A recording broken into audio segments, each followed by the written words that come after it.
रहमान रहीम। अज़ीज़ दोस्तों अस्सलाम वालेकुम।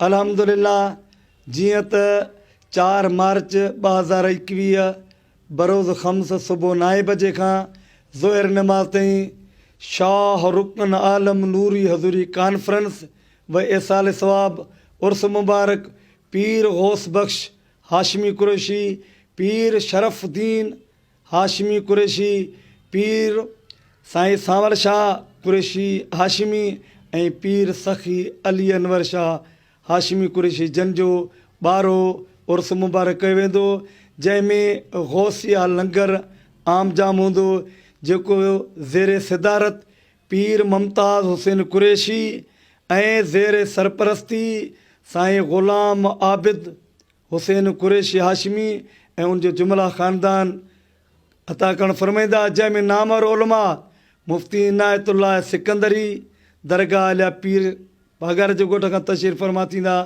ऐं ज़ीनत महफ़िल पीर इरशाद हुसैन कुरैशी।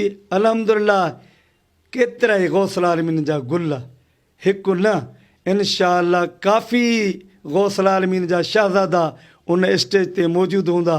उन खां अलावा हज़रत अल्लामा मौलाना अब्दुल करीम सईदी नूर मस्जिद घोटकी वारा, हज़रत अल्लामा मौलाना मोहम्मद आदम चाचड़ सिकंदरी, मौलाना मोहम्मद हसन ऐं काफ़ी उलमा किराम नात ख़ान महफ़िल समा कंदड़ इन नूरानी महफ़िल में शरीक थींदा।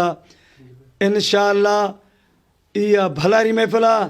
उन खां अलावा तमामु दरगाह जंहिंमें मियाँ जमालदीन दरगाह खां हज़रत मियाँ गंज बख़्श इंदड़ फ़क़ीर ऐं दरगाह अलिया बगो शहर खां आबिद हुसैन मियाँ आबिद हुसैन ऐं उन खां अलावा दरगाह हनीफ़ाबाद खां मियाँ मोहम्मद वासिल इंदड़ फ़क़ीर ऐं इंशा अल्लाह उनजा गादी नशीन इन में महफ़िल में शरीक थियनि था।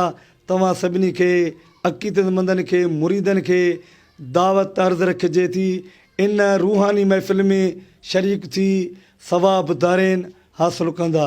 हणी नारो हलिया पांधीअड़ा पंजाब जिथे गौस बहादीन जीलानी जनाब उभरियो आफ़ताब सोहरवर्दी सैयद चे। अल्हम्दुलिल्लाह हिन दफ़े हीअ वॾो तमामु सुठे नमूने बहितरीन नमूने शाहरुखन आलम नूरी हज़ूरी कॉन्फ्रेंस तालका पन्नू आकिल खां 7 किलोमीटर फ़ासिले ते ॻोठ खानबेलो दरगाह आलिया गौसिया सोहरवर्दिया पीर सखी अली अनवर साईं जो इन जे ॻोठ में आलीशान शाहरुखन आलम नूरी हज़ूरी कॉन्फ्रेंस थी रही आहे।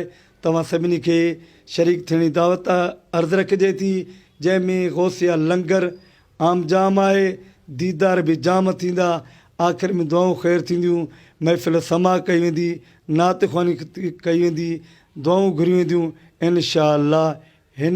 हुन जहान में अल्लाह वारनि जे सदिके ॿेड़ा तरंदा। अस्सलामु अलैकुम।